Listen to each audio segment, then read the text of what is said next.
Welcome to Kenton Teaches. Enjoy the video. You start by confirming compatibility. Check whether your controller provides a dry relay contact or a powered 12V/24V output, because that dictates wiring.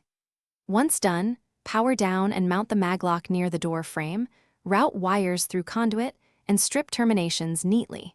Make sure the power supply's voltage and amperage exceed the lock's rating to avoid brownouts. A multimeter will verify. Now prepare a short pigtail from the power source to the controller relay so you can connect without splicing the lock directly.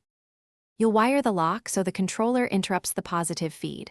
Route +V from the power supply to the controller COM terminal, then from the controller no terminal to the maglock plus. Make sure the maglock negative returns directly to the PSU negative so grounds stay common. Once done, secure all crimps and use strain relief.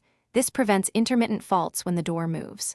Also, add a suppression diode or RC snubber across the lock if the controller isn't rated for inductive loads, because that protects sensitive electronics.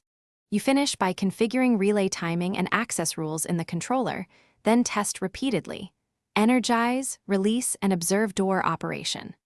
Once done, confirm fail-safe behavior matches building code. Power removed should release a fail-safe maglock. If things go wrong, measure voltage at the lock under load. Low voltage or reversed polarity are the most common faults. Make sure the power supply can deliver the lock's inrush current and swap to heavier gauge wire if voltage drop is present.